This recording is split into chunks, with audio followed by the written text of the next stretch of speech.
Everyone, welcome to win the Ayurveda classes. आज हम Govind Parekh series का 21 पेज पढ़ने वाले। ओके, इससे पहले हम 20 पेज तक कंप्लीट कर चुके हैं। अब देखिए, सबसे पहला क्वेश्चन क्या है यहाँ पे, अश्मरी के लक्षण। ठीक है, तो इसे हम अच्छे से देखते हैं।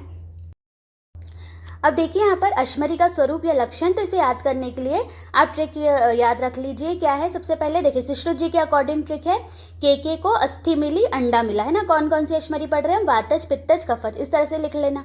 और वांगभट्ट और माधव जी के अकॉर्डिंग क्या है, काटो अस्थि मधु से, है ना। अब इसको डिकोड करते। देखो यहाँ पर के से मतलब क्या हो जाएगा, कदम्ब पुष्पलाइक, और ये जो सेकेंड वाला के है उससे हो जाएगा कंटक युक्त। तो वातज अश्मरी कदम्ब पुष्पलाइक होती है और कंटक युक्त होती है। ठीक है, अब यहाँ अस्थि मिली तो अस्थि से हो जाएगा भल्लातक अस्थि, और ये जो म है ना मिली, उससे हो जाएगा मधुवर्ण। ठीक है, तो पित्तज अश्मरी भल्लातक अस्थि के समान होती है और मधुवर्ण होती है।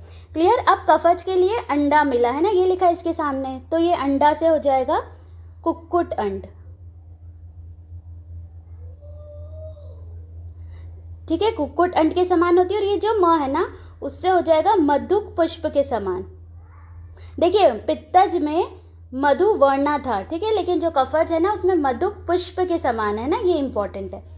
अब वांगभट्ट जी और माधव जी अकॉर्डिंग ट्रिक क्या है, काटो अस्थि मधु से, है ना। तो वातज अश्मरी कैसी होती है, तो देखो काटो को डिकोड करेंगे तो यहाँ पे हो जाएगा कंटक, कंटक युक्त होती है। ठीक है, वातज अश्मरी कंटक युक्त होती है, वांगभट्ट जी माधव जी ने बताया। पित्तज अश्मरी यहाँ अस्थि है तो यहाँ हो जाएगा भल्लातक अस्थि।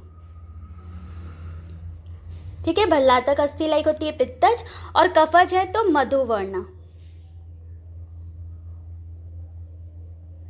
ठीक है, कफज अश्मरी वांगभट्ट जी और माधव जी ने क्या बताई, मधुवर्णा।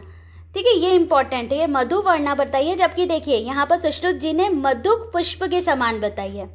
ठीक है, तो ये दो चीज अच्छे से पता होनी चाहिए। तो ये हमने अश्मरी के बारे में देख लिया। क्वेश्चन आता है आर्तव काल में मैथुन का परिणाम। ठीक है,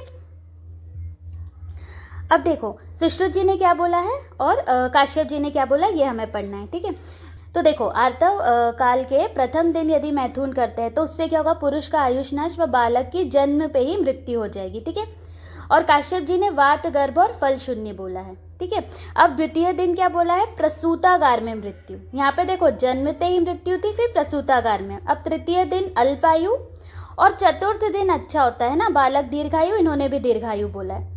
ठीक है, बस तृतीय में क्या बोला है, अल्पायु असंपूर्ण।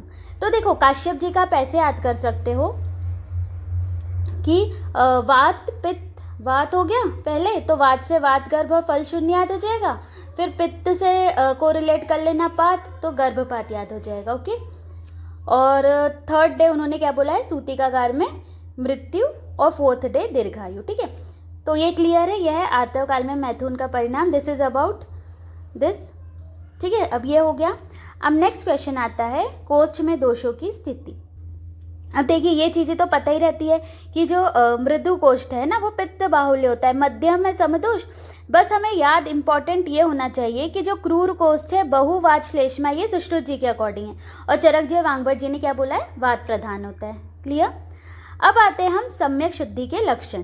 देखो सुश्रुत जी ने बोला है प्रसेक औषध कफ पित्त अनिल। ठीक है, पहले कफ निकलेगा, फिर पित्त, फिर लास्ट में वात। ठीक है, और चरक जी ने क्या बोला है, औषध, देन कफ पित्त और अनिल। ठीक है, इन्होंने भी सेम बोला है, कफ पित्त अनिल, इन्होंने भी कफ पित्त और अनिल बोला है। ठीक है, विरेचन में क्या है, मूत्र पुरीश पित्त औषध और कफ। ठीक है, ये सुश्रुत जी का है, ये पता होना चाहिए। और जो चरक जी का है वो क्या है, विट्ट पित्त कफ अनिल। ठीक है, ये चरक जी का है। सम्यक शुद्धि के लक्षण हमें पता होना चाहिए। अब देखिए नेक्स्ट चीज है, सुश्रुत जी क्या बोल रहे हैं कि वमन द्रव्यों की कार्मुकता प्रभाव से होती है और विरेचन के गुण प्रधान होते हैं। ठीक है, लेकिन चरक जी ने क्या बोला है, वमन विरेचन दोनों की कार्मुकता प्रभाव से होती है। ठीक है, अब आता है पंचकर्म उपरांत परिहार काल। ठीक है, ये हम अच्छे से देखो ये चीज इंपॉर्टेंट है, चरक जी ने द्विगुण काल बताया है ना, पंचकर्म उपरांत परिहार काल, और सुश्रुत जी ने बोला है 1 माह या पुनः बलवान होने तक। ठीक है, ये चीज हमें पता होनी चाहिए।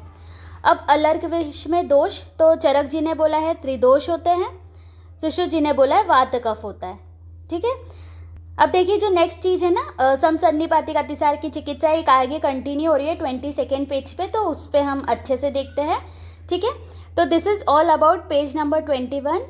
I hope you liked it. Do share, like and subscribe. Thank you.